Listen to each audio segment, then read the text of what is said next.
देखिए, 15 मई को एक महिला थाना टीपी नगर क्षेत्र से गुमशुदा हुई थी, जिनके परिजनों द्वारा 16 मई को थाना टीपी नगर पर सूचना दी गई थी। 17 मई को इनका शव थाना रोहटा के ग्राम से प्राप्त हुआ था। इनकी तत्काल शिनाख्त की गई थी। सीसीटीवी में जो चैन था जिसके साथ में ये जाति दिखाई पड़ रही थी, उस पर नामजद मुकदमा लिखा गया था। इलेक्ट्रॉनिक इनपुट्स के आधार पर और सीसीटीवी की ट्रेल के आधार पर मुकदमे का सफल अनावरण किया गया था। इसकी विवेचना क्षेत्राधिकारी ब्रह्मपुरी के द्वारा की जा रही थी। इसमें पुलिस की तरफ से ही 2 अन्य नाम सामने आए थे जिन्होंने साक्ष्य मिटाने का कार्य किया था। उन पर भी धाराएं बढ़ाई गई थी और उनके खिलाफ भी आवश्यक विधिक कार्रवाई की गई थी। इसमें लगातार परिवारीजनों से विवेचक की, थाना प्रभारियों की, क्षेत्राधिकारी सिविल लाइन की और अन्य अधिकारियों की वार्ता हो रही थी।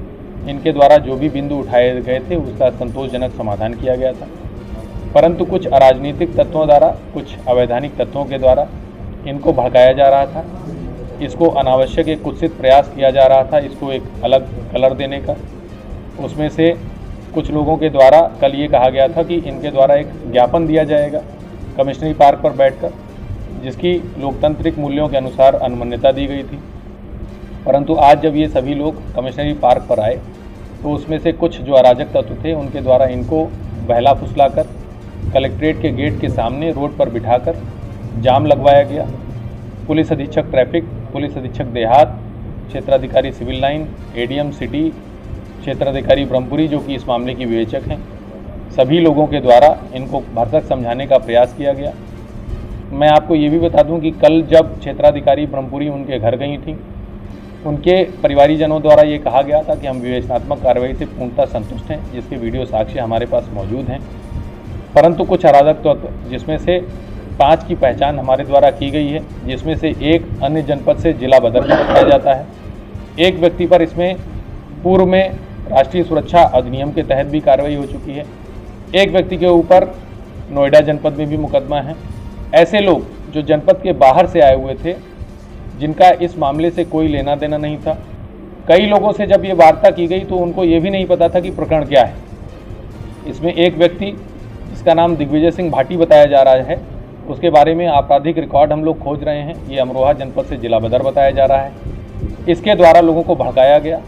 एक व्यक्ति रवि गौतम जो कि नोएडा जनपद का रहने वाला है, उसके द्वारा भी लोगों को भड़काया गया तथा लगातार पुलिस अधिकारियों के समझाने के बावजूद, प्रशासनिक अधिकारियों के समझाने के बावजूद भी ये रोड से नहीं हटे।